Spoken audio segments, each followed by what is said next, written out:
Hello guys, welcome to another tutorial. Today we are going to be looking at two types of objects you need to understand Coreldraw uses.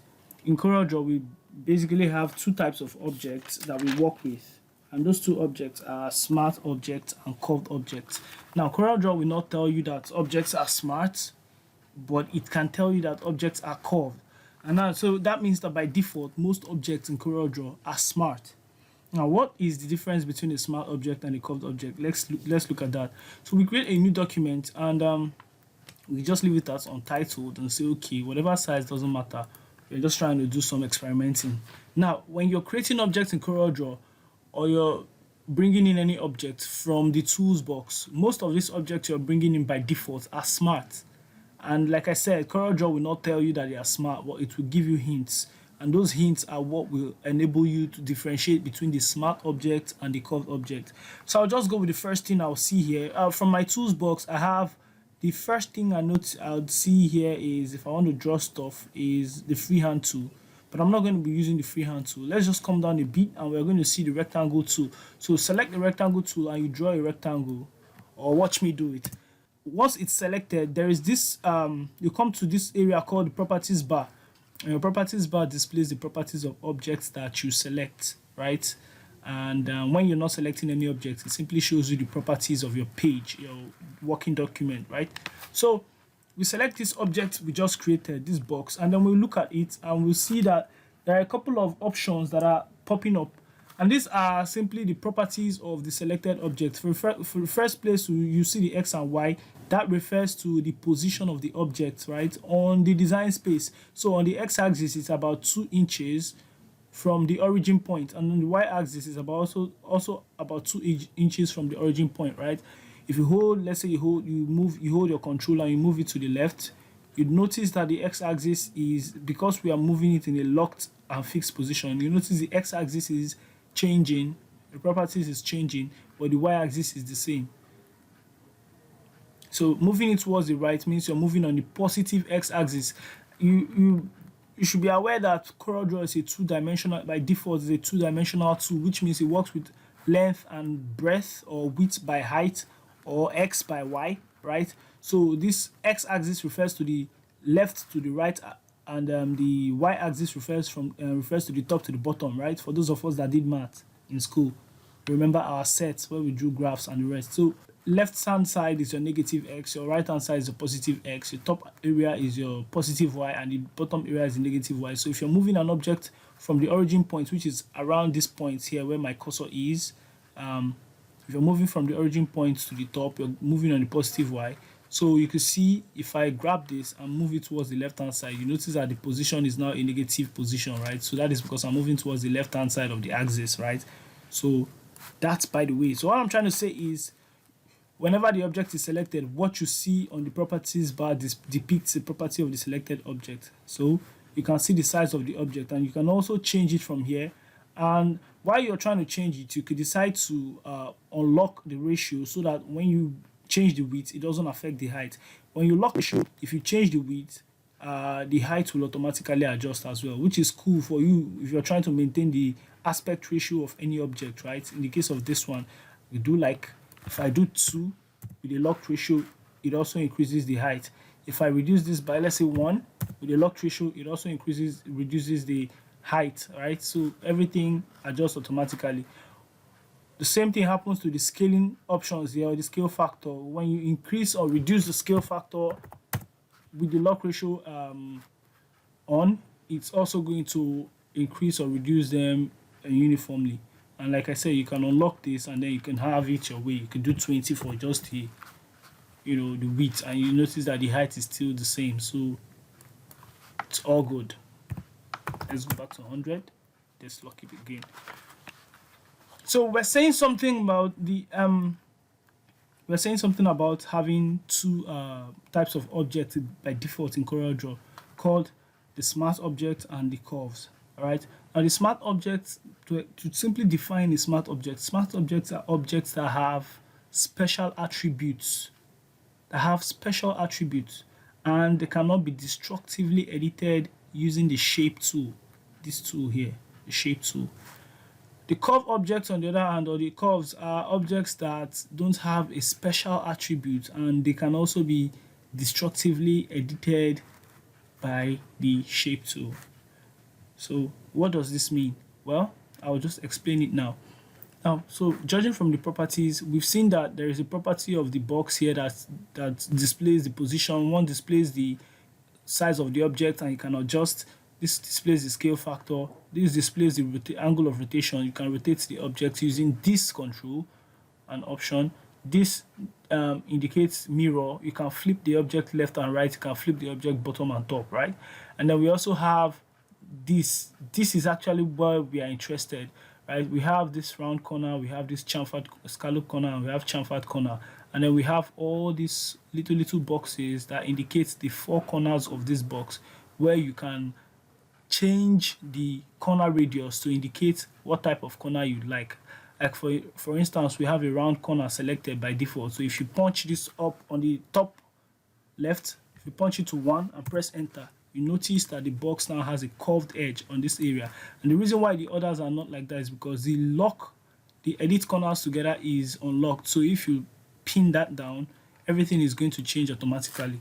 If we send this back to 0 and we pin this down, and then we do a 1 here and press enter, you notice that all the corners become rounded, right? And if we change it, switch it to a scalloped corner, all the corners become scalloped, or a chamfered corner, all the corners become chamfered. So if you switch it back to round, same thing. If you unlock this and change some of it, maybe put this back to 0, you see that you could do 0, you could do 0 here, and then you could have a D, right? So you can see an extended D. So this is basically a property that, from all indications, only refers or only applies to a box, right? But we can't be too sure of that. Let us create another object to see if what we're saying is correct. But before we even do that, let us finish up this place. So we have some other options like the outline width, which indicates how thick the outline is, right? The lines of the outline. So you could make it thicker, or you could make it none. You understand? It is always there. The outline is always there, just invisible in this case. So you could always bring it back and you could change the colors, right? But for now, let's just keep looking at it. And then you could indicate what type of line you want for the outline. The line style, it could be dotted lines, it could be straight lines, it could be dashed lines, it could be whatever kind of lines you want to use. So you could have that on the same box. Now, note that while we are doing all these things, we have not really altered or destroyed our box. It is still a box. It is still a rectangle. As a matter of fact, we can come back to all these settings and punch it back to 0 and change the outline line type to a normal line. You change the line type back to normal, right? And you see we have our box again, right? And towards the ending, you would find some things like wrap text, which are things we can look at later, not in this video. And then we have the convert to curves, right? If you see this, say convert to curves. But before we even try converting to curves, let us understand what the smart object is, because this is a smart object. You only find this option when you're dealing with smart objects. And even sometimes when you're dealing with smart objects and you don't find this option, there are certain things that you have to understand about smart objects that gives you a hint, a clear hint that this is a smart object without you seeing this option. So let's create another object and then understand why this box has a special attribute. We select a circle and we draw a circle. And from the circle we've drawn, we check the properties again while it's selected.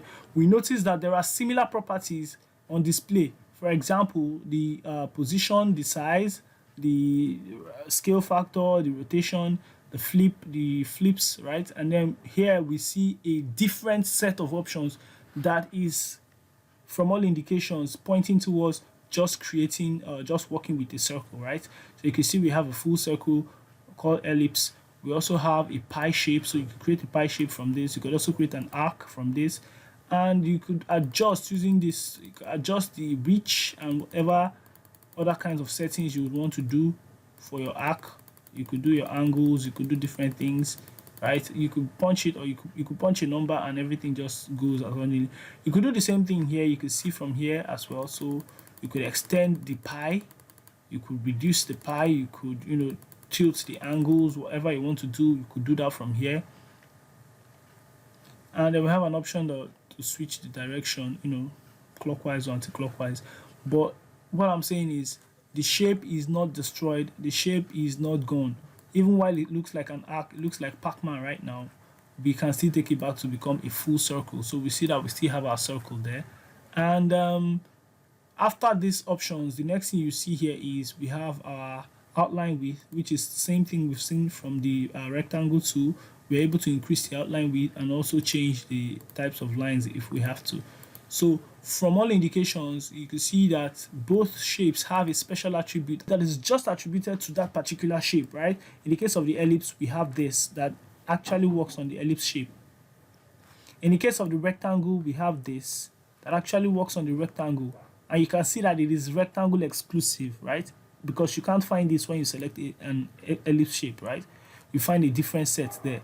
So that is what makes them smart, just like this one. So you can already guess that other shapes that have special attributes are also smart, right? So you could pick out this and draw this. And from here, if you look at the properties bar, you could skip all these parts, knowing that these are the general properties of objects now. These are the ones that repeat themselves. So they are general, the position, the size, and the rest of them, all the way are general properties. And also the outline width and then the outline, the line style, they are all general properties, you can see. And what gives away the fact that the object is a smart object is the fact that you see a special attribute. In this case, for the polygon tool we selected, you can see it's indicating the number of sides, right? So we can reduce or increase. You can see that. I think we can come down all the way to 3 and go up all the way to whatever number we want to go up. So you see, that is the difference between the polygon shape, the ellipse shape, and the rectangular shape. So you can see that all of them have different attributes that are just exclusive to them, and that is what makes them smart. Another thing that makes them smart is their ability to not be destroyed. And in this case, the word destroyed simply means that their shape cannot really be remodified to something entirely different or something outside what it can be. I'll give you an example right now. So we select the shape tool, which is a tool that you basically use, your all-purpose tool in Coreldraw, the tool you use to edit objects, edit shapes, other shapes, and the rest of them. So you select the shape tool and you grab a node from here.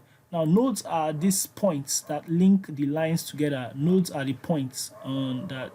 For any shape you select, you always find a node anywhere that lines are joined together, right? So nodes are the points that link it. So we'll grab one of these nodes and bend it. And what you notice is that the shape tool is simply creating what we've already created without using it, right? Which is simply adjusting the corner radius, matching the round corner, right? So the shape tool cannot actually grab one of the nodes and just, do something crazy with it, like grab it and pull it all the way down and do some crazy shit. Maybe turn this shape to something like a star shape or something. We cannot achieve that. We cannot grab this node and bend it. We cannot even add new nodes in the lines, right? So we can't do anything. We cannot double click on the line to add a fresh node. Nothing works. This shape is simply protected, and that is why it's called a smart object. If you select the circle as well, you could grab the node there, and when you open it up, it either opens up to an arc, to a pie, or it opens up to an arc, depending on how you pull the shape, right? So if you're pulling the shape from the outside, it becomes an arc. If you're pulling it from the inside, it becomes a pie. And then if you pull it from the center and locate it back, it becomes a circle. In this case, we totally lost it, right? If you totally lose it, you can always click on your circle and it will become a circle again. So you can see that it doesn't really destroy the shape, like it doesn't really take it out from the scope that it already is. It simply plays it safe. The shape is protected, and that is what gives you the hint that these shapes are smart objects, right? So they are not curves. Now, how do we now tell curves? Well, let us come back to the tools box, and before I'll destroy any of these shapes, let's just come back to the toolbox and do something. So let's grab under the freehand tool, just click on the tiny arrow. Let's grab something like the polyline that enables us to draw till we are tired. All right, so let's click somewhere, click again, and join it back at that node. Right, so we've created a triangle, right? But this triangle that we created is, when we look at the properties bar, let us just check like the rest of them. When we look at the properties bar, we notice the general properties are available. Each one displays the position of the object, the other one displays the size, like that, and we can also flip the object. But when we get to this point, we just simply see the outline thickness, right? And then we see the lines, right? And that is all we see. We don't see a special thing, a special attribute somewhere here before we get to the line. Like when we click on the box, you could obviously see from all the properties where as we approach this side, you see we have the special attribute for the box before we see the outline and whatever we see here. But for this one, we don't see special attribute, which indicates that this object is a curved object. As a matter of fact, you're creating the object yourself, so there is no special attribute that is going to be attached to it because you're creating it by yourself. And that is what a curved object is. And now let's just take this line back to normal, and then let's use the shape tool on this to really get an understanding of what the shape tool does to object. So when we select the shape tool, you notice that the nodes that we created are active. You can pick one of them and bend it. You can see now you're actually working on the shape. You could take it all the way up. You could even double click. You could even double click on the shape and create a new node as a new point, and move it out. You could begin to form interesting shapes as well. You could go all the way with the initial shape and go and form like a thunderbolt or something. You can see this is like a thunderbolt slash n slash z slash whatever. And then we have this, and you can keep adding things, interesting stuff. You keep double clicking and adding lines and the rest of them on the same shape, right? At the end of the day, whatever it is you achieve is your shape, right? So you can see we started from a triangle and now we ended at something that looks like this, right? So you could always adjust it. You could grab the nodes and move them. You could do things. You're basically freestyling on the shape using your shape tool, right? And that is just the difference between smart objects and curves, right? Smart objects cannot give you this leverage to work on an object like this, but curved objects don't have any protection, so they are not offered any protection. They don't have a special attribute, so you can actually destroy them as much as you like, alter their shape as much as you like, and with that you can get something really, really awesome. For those people that are interested in logo creation, in making logo designing, brand designing, this is your first. This is the tool. The shape tool is basically what you're going to be working with a lot, as well as curved objects, right? Because that will enable you to create as much shapes as you'd like to create, dynamic shapes. So that is it for smart objects, right? So we come back to this object. Like I said, all objects are smart. I'm sorry, most objects you see that are created that are predefined already are smart by default. So when you create them, like the stars, you notice they have this special attribute. So most of them are predefined as smart already. So you can see a lot of other options and other shapes, and you can also create them and see what their special attribute is by just looking at the properties bar before you get to the ending part. And then you can always tell. Other ways you can also tell that an object is a smart object is when you select the object and you see this option to convert to curve, right? Towards the end of the object, it tells you towards the end of the properties bar, it tells you that this object is a smart object. You select the box, you see the same thing towards the end. You select this one, you see the same towards the end. You select this, you see the same towards the end. But when you select this one, it's already a curve, so you don't see anything like that. And also, another way you can also tell that an object is smart if you cannot identify by this and whatever shape is to simply come down and look at the properties on the bottom right.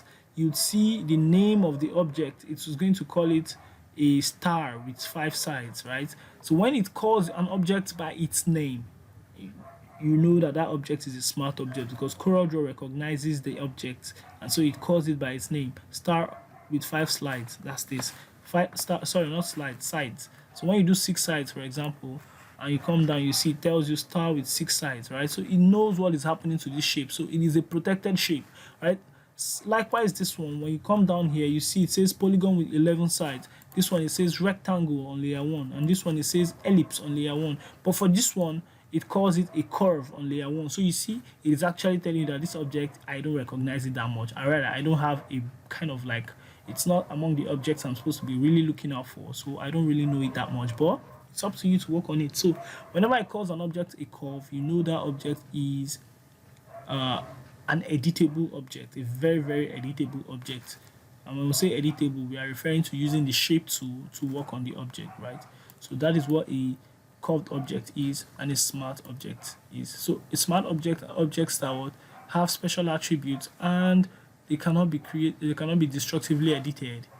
using the shape tool. On the other hand, a curved object is an object that is directly editable basically, and it doesn't have a special attribute, and it only has general attributes, and it can be worked on destructively using the shape tool, right? We can go from different shapes to different shapes by adding nodes and subtracting nodes, and we can arrive at different solutions for the shape, right? So that is what the difference between a smart and a curved object.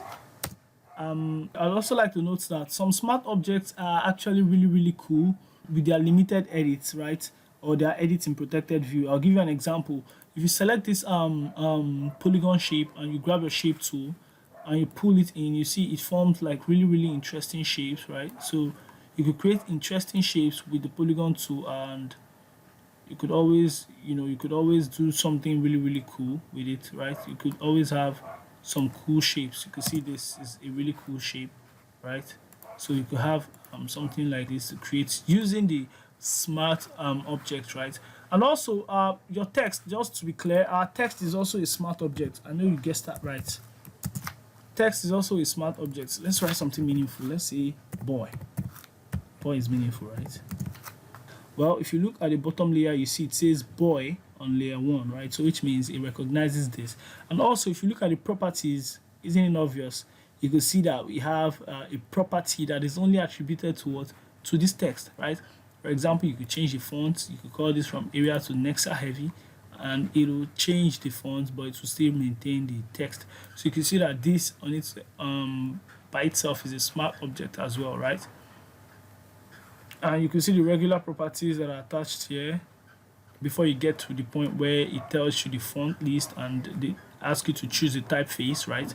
And also the font size and some other options like bold, italize, underline, and the rest of them like that, all the way down before you now get to the end.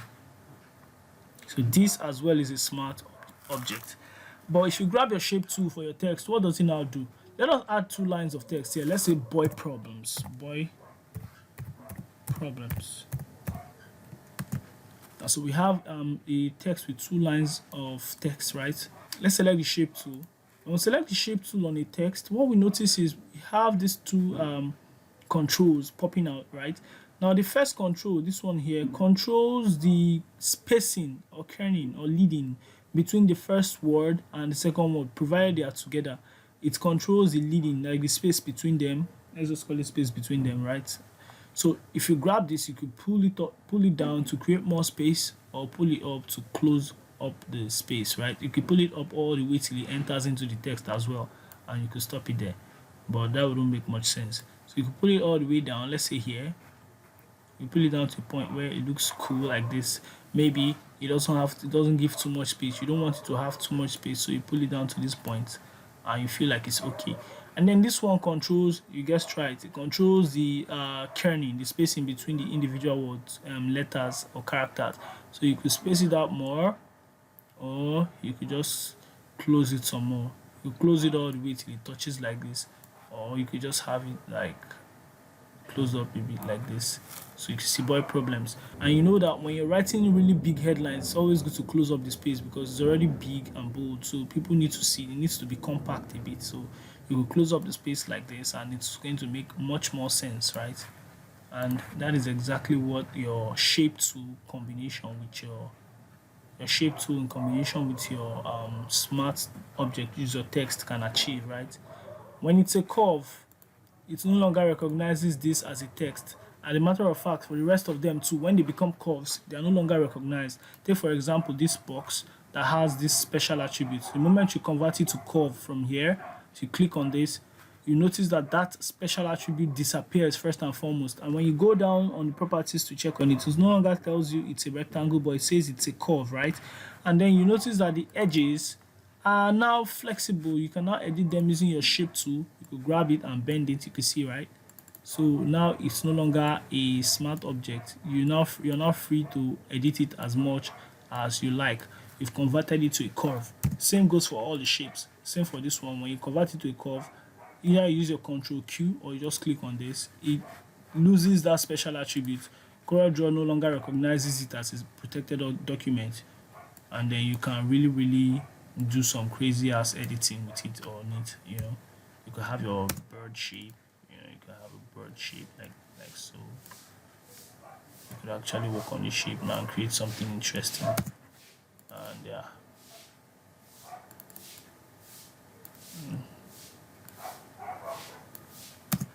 You can create interesting stuff from there, and then you're beginning to really create, right? So at the end of the day, that is what it's all about. It is a smart object, you convert it to a curve. So same for the text is still a text until you press your Control Q, and then it becomes what? It becomes a curve. And you can now see that instead of editing it as a text, you're now editing it as a shape, a normal shape. So I could pull this out, I could add more nodes and pull this out. I could actually get creative with this and make my text a bit more, creative. I could select these two nodes here and pull it all the way up, like that. Have boy problems, you see. You could make your text really make more sense. Double click here, you could drag this one out, like that. You could have